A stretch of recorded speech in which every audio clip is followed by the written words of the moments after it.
So in Exodus, God told Moses to tell Pharaoh, let my people go. And Pharaoh was like, no, I don't want to. Long story short, after God sent down like 9 plagues down on Pharaoh and his people, Pharaoh was still like, no, stop bothering me. I'm not letting your people go. God tells Moses to tell the Israelites, I'm sending this last plague, and it's this angel of death that's going to enter into everyone's house to kill all of the firstborns.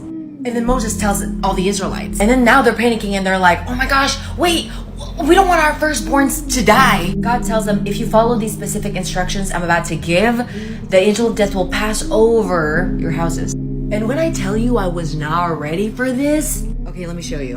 In Exodus 12, God tells them to find a lamb that is perfect and without blemish.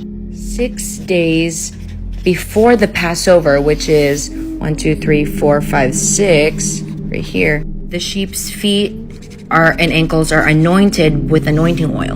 And then 2 days before Passover,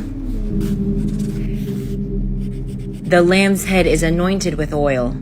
The anointing of the head symbolizes the announcement that this lamb is blemish free. Now let's go to the New Testament.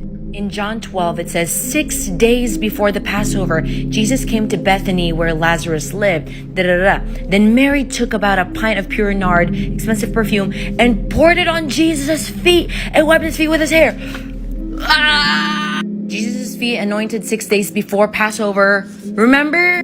And in Matthew 26, it says, Jesus is anointed. This woman came in with an alabaster jar full of expensive perfume. She poured the perfume on his head. And this is 2 days before the crucifixion. Because look, the Last Supper is the day after. Look, you guys, 2 days before. Jesus' head anointed 2 days before. Back to the Old Testament. Once it's been established that the lamb is free of blemish, they are to kill the lamb. And then they are to take a bunch of hyssop, dip it into the blood in the basin, and put some of the blood on the top and both sides of the door frame. Here's my attempt at a hyssop plant.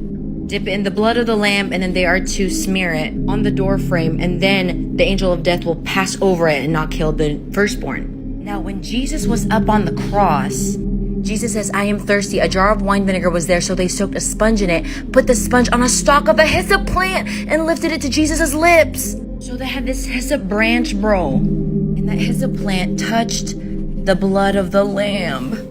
Therefore, anyone who's covered by the blood of the perfect lamb, Jesus, is saved from eternal death.